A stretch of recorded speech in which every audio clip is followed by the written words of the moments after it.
nous allons vous présenter le nouveau rendez-vous de l'Office de tourisme Bayonne à la loupe. Et nous allons vous faire vivre aujourd'hui à travers une de ses habitantes, le quartier Saint-Esprit. Géraldine nous divulguera ses nouveaux plans et ses bonnes adresses. Géraldine, on te retrouve ici à La Talente, un lieu que tu aimes apparemment fréquenter. J'adore ce lieu parce que c'est un lieu convivial, pas obligé de venir pour voir un film en fait, on peut aussi juste boire un verre. J'aurais souhaité savoir pourquoi tu t'es installée à Saint-Esprit avec ta petite famille. On a un peu l'impression d'être dans une petite ville assez vivant parce qu'il y a quand même pas mal de choses à faire. Déjà il y a des petites balades sur le bord de la Dour qui sont assez sympas, avec une super vue sur le vieux Bayonne, la cathédrale. Il y a des vieilles pierres, des vieilles maisons avec des colombages et tout. Je suis sûre que c'est hyper vieux. Il y a des petites plaques qui disent que c'est vieux. Donc c'est un chouette lieu pour se balader. Après, il y a plein de petits trucs qu'on peut découvrir avec des petites maisons rigolotes. Les chalets, c'est typique de Saint-Esprit. Ce qu'on peut faire aussi avec les enfants et qui est vraiment pas mal ici, c'est la ludothèque.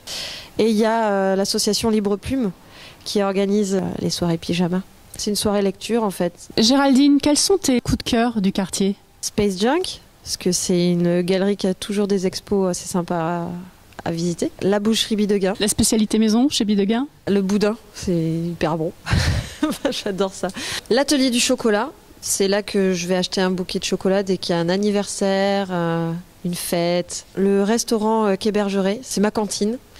C'est la cuisine haut de gamme, portée de porte-monnaie, on va dire. Voilà.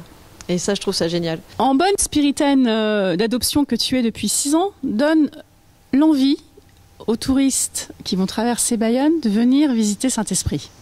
Quand on pense Bayonne, en termes de tourisme, on va toujours vieux Bayonne, petit Bayonne.